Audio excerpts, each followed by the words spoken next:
Welcome to your deep dive.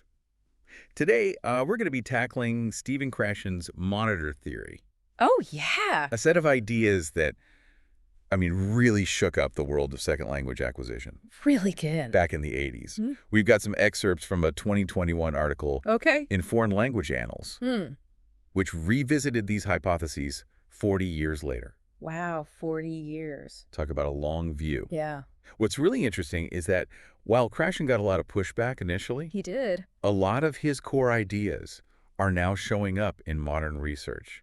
Just maybe with like a bit of rebranding Yeah, a little bit of a facelift. along the way. Right. Um, What's fascinating is that some of these ideas that seemed so radical at the time yeah. are now being supported by Yeah. more advanced research methods Right. that we have now. So let's start with one that probably rings a bell for a lot of our listeners. Okay. The acquisition versus learning hypothesis. Right. Krashen's big point here was that there's a difference between picking up a language subconsciously, like kids do with their first language, Right. and consciously learning the rules. Yes, he called that subconscious process acquisition and the more intentional, rule-focused process learning. Okay. And a lot of researchers back then had a hard time kind of swallowing that distinction, arguing that, it's almost impossible to separate the two in practice, Right. Yeah. And they believed that over time, that conscious learning could eventually become subconscious acquisition. So is this just like an outdated debate then? Not quite. Okay. It's morphed into something even more interesting. Today, we talk about implicit and explicit learning, Okay. which map pretty neatly onto Krashen's original concepts. Gotcha. But what's changed is that researchers now have much more sophisticated tools to isolate and measure these types of learning. So what are they finding? Is one type of learning more important than the other? Well, it's turning out that Krashen might have been on to something. Okay. More and more evidence suggests that the majority of language processing happens unconsciously. Wow. Which, aligns with his emphasis on the power of acquisition. For example, a 2018 study by Morgan Short and colleagues used brain imaging Okay. and found that learners who were exposed to new grammatical structures started to unconsciously pick up on those patterns, Interesting. even without explicit instruction.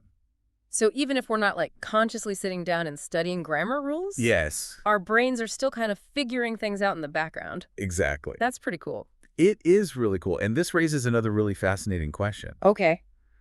Can that explicit knowledge, the stuff we learn consciously, actually influence the development of implicit knowledge, the unconscious stuff? Yeah. This is a huge area of debate in current research, and it really speaks to the legacy of Krashen's work. So even if some of his terminology has fallen out of fashion, Yeah. he really set the stage for some crucial questions He did. that are still driving research today. Absolutely. And the next hypothesis we'll unpack, the natural order hypothesis, Yes. is a perfect example of how Krashen's observations have sparked new avenues of research. This was the one all about those morpheme studies, right? Yes. Where they found that learners tend to acquire grammatical structures in a fairly predictable sequence. That's the one, but it goes beyond just morphemes. Oh, okay. The more contemporary term is ordered development, Okay. which recognizes predictable stages in acquiring all sorts of complex aspects of language, Right. from negation to question formation. Uh-huh. And what's remarkable is that studies have shown Yeah.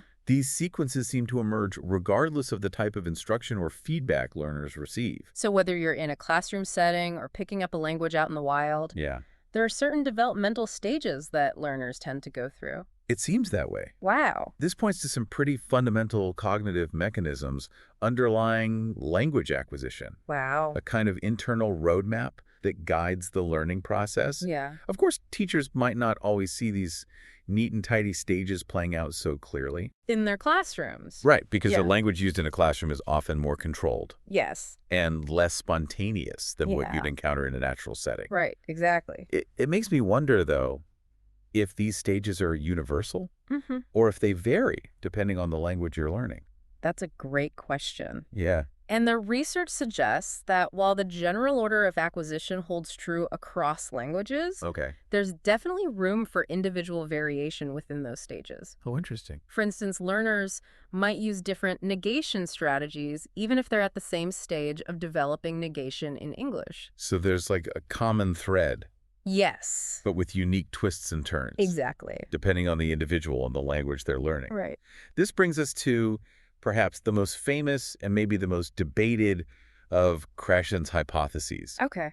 the input hypothesis. This is where Krashen really made waves. Yeah. Arguing that understanding comprehensible input Okay. is the primary engine of language acquisition. He suggested that learners need input that's just slightly beyond their current level, famously captured in his I+1 formula. The idea of I+1 is so catchy and intuitive. It is. But I remember reading that it faced a lot of criticism. Yeah. Was it just too difficult to define and measure in practice? Well, it was a tough one to pin down scientifically. Yeah. Defining and measuring that sweet spot of comprehensible input proved incredibly challenging. But despite the critiques, here's the fascinating part. Okay. Even many of Krashen's most ardent critics now acknowledge that comprehensible input is absolutely essential for language acquisition. They do? They might use different terms for it, Right. but the underlying principle remains. Right. So even if Krashen didn't nail down all the specifics, Yeah. he was definitely on the right track He was. in highlighting the importance of comprehensible input. For sure. This makes me think of Paul Nation's research on vocabulary and reading comprehension. Specifically his finding that learners need to know around 95% of the words in a text for optimal understanding. Yes.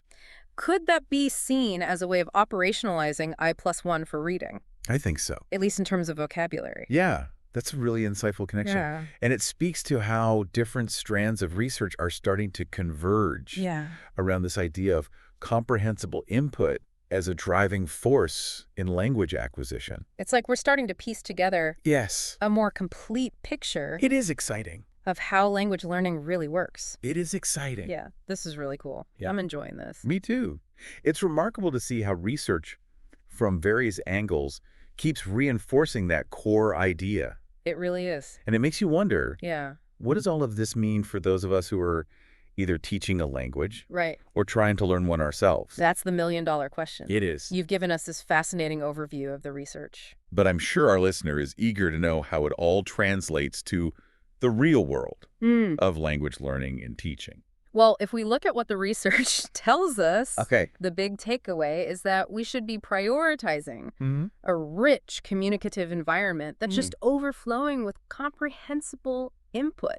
So are you saying we should ditch those endless grammar drills No. and verb conjugation? I'm not saying we should abandon explicit grammar instruction entirely, Okay. but the focus should definitely shift Okay. towards creating engaging, meaningful interactions where learners are using the language in a communicative context. Right. That's where the real magic happens. It sounds like you're advocating for a more holistic approach I am. where language isn't just about memorizing rules, Right. but about actually using it to communicate and connect with others. Exactly. I like that. And there are so many different methodologies out there Oh, yeah. that align beautifully with these principles. Cool. Give me some examples. For example, there's immersion, where learners are surrounded by the language in a natural setting. Right. And then there's TPRS, TPRS. which stands for Teaching Proficiency Through Reading and Storytelling, Oh. which uses engaging stories and compelling visuals to create that all-important comprehensible input.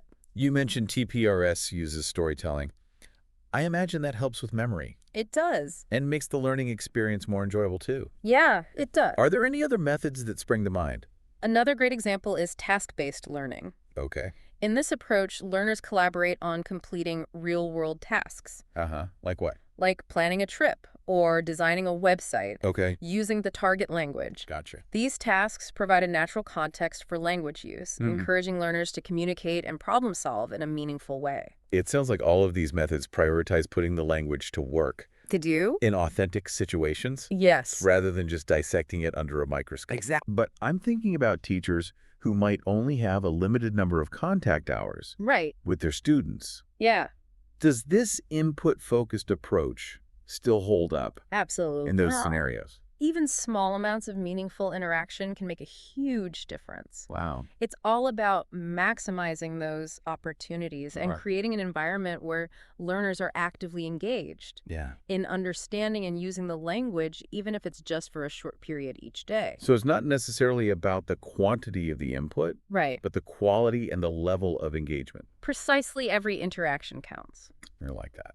But this shift in focus also raises some interesting questions about how we assess learners Oh, okay. in a classroom that prioritizes acquisition over explicit grammar knowledge. So if we're moving away from a purely grammar-focused approach, Yes, then our assessment methods need to evolve as well. they do. That's a great point. If we're emphasizing communicative ability, Yeah, then traditional tests that focus on isolated grammar points right. might not be the most effective way to gauge a student's progress. Exactly. It makes you wonder if traditional grading even makes sense Yeah. in this type of learning environment. It's a question that the language teaching profession is grappling with right now. It is. Should we be moving towards more performance-based assessments Okay. that evaluate a student's ability to use the language in real-world situations? I imagine that would involve things like assessing their fluency, Yes. their ability to participate in conversations, Mm-hmm. and their comprehension of authentic materials, Exactly. rather than just their knowledge of grammatical rules. It's about evaluating what truly matters. Right. The ability to communicate and function effectively Mhm. in the target language. So we've come a long way from those early debates We have. about Krashen's theories. Yes. It seems like he sparked a conversation He did. that continues to shape how we think about language acquisition and teaching, He did. even decades later.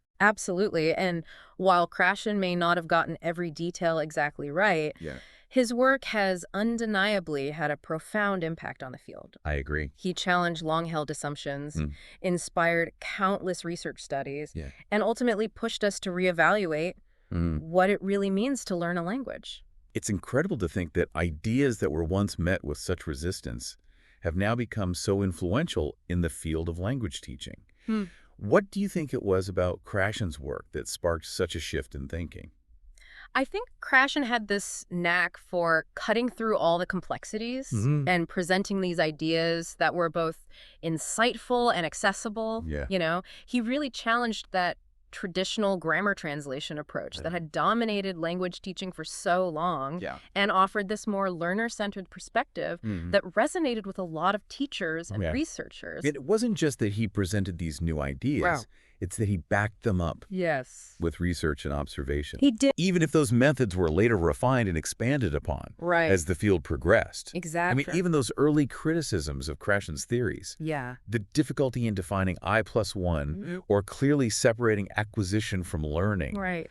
those challenges actually pushed the field forward. They did, in a way. How so? Well, researchers had to develop more rigorous methods Yeah. and analytical tools to address those critiques. Right. They had to come up with better ways to measure implicit and explicit learning. To operationalize I+1 in different contexts Right. and to study the interactions between these different processes. So those challenges ultimately led to a deeper and more nuanced understanding of language acquisition, They did. They did. which benefits everyone, Yeah. researchers, teachers, and most importantly, the learners themselves. Exactly. As we wrap up our deep dive into Krashen's work, Okay. what's like the one key takeaway you'd want to leave our listener with? If I had to distill it down to one essential point, it would be this. Understanding the power of acquisition, that is the process of naturally absorbing language through meaningful interaction and comprehensible input, Yeah. can be a game changer for anyone Wow. involved in language learning or teaching. So it's about shifting the focus from rote memorization to genuine interaction, It is. creating a learning environment where the language comes alive and learners can truly flourish. Beautifully put. And for those who are eager to explore these ideas further, Yes. I would highly recommend looking into some of the methodologies we discussed today, Yes. such as immersion TPRS and task-based learning. Yes, those are great places to start. Each of these approaches offers a unique pathway to unlocking that power of acquisition. They do. We'll be sure to include links to resources about those methodologies in the show notes Great. for you to check out. Awesome. Who knows, maybe this deep dive will inspire you to experiment with a new approach to language learning or teaching. I hope so. There's a whole world of exciting possibilities out there. Well, that brings us to the end of our deep dive into Stephen Krashen's enduring legacy. We've explored the evolution of his ideas, examined the research that supports them, and considered their practical implications for language learning and teaching. We hope this has given you a fresh perspective on the fascinating world of second language acquisition and inspired you to keep diving deeper into the mysteries of language. Until next time, happy learning.